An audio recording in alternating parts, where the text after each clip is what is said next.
Pieces in short programme में एक बार फिर से आपका स्वागत है। आज का विषय है खबरों में ज्ञानपीठ पुरस्कार। सबसे पहले जानते हैं ये खबरों में क्यों है।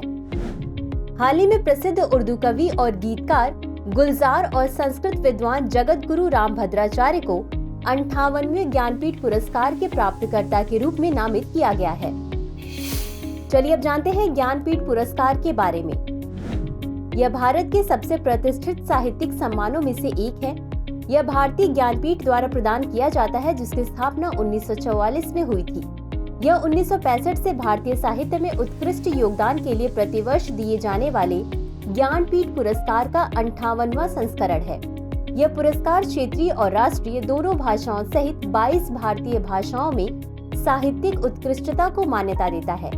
यह पुरस्कार प्राप्तकर्ताओं को भारतीय साहित्य में उनके महत्वपूर्ण योगदान के लिए दिया जाता है, जिसमें कथा, कविता, नाटक और साहित्यिक आलोचना जैसे विभिन्न विधाएं शामिल हैं। इस पुरस्कार में 11 लाख रुपए का नगद पुरस्कार, वाग्देवी की एक प्रतिमा और एक प्रशस्ति पत्र दिया जाता है।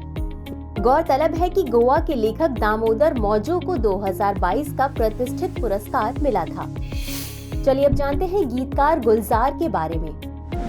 89 वर्षीय गुलजार के नाम से मशहूर संपूर्ण सिंह कालरा को हिंदी सिनेमा में उनके काम के लिए जाना जाता है।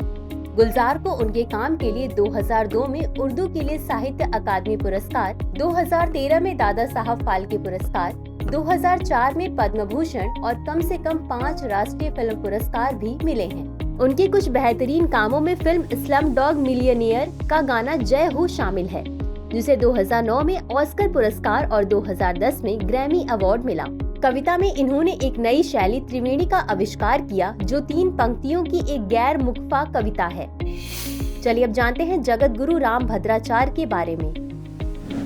ये रामानंद संप्रदाय के 4 जगत गुरु रामानंदाचार्यों में से एक हैं और 1982 से इस पद पर हैं। इनका जन्म 1950 में उत्तर प्रदेश के जौनपुर में हुआ था।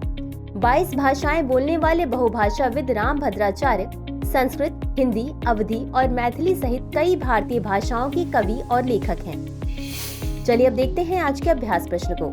ज्ञानपीठ पुरस्कार के संदर्भ में निम्नलिखित कथनों पर विचार कीजिए। 1. यह भारतीय ज्ञानपीठ द्वारा प्रदान किया जाता है, जिसकी स्थापना 1944 में हुई थी। 2. इस पुरस्कार में 20 लाख रुपए का नगद पुरस्कार, वाग्देवी की एक प्रतिमा और एक प्रशस्ति पत्र दिया जाता है। उपर्युक्त में से कौन सा या कौन से कथन सही है या सही है? ए केवल 1, बी केवल 2, सी 1 और 2 दोनों, डी न तो 1 और न ही 2। इस प्रश्न का उत्तर कमेंट बॉक्स में जरूर दें। अभी के लिए बस इतना ही। शुक्रिया।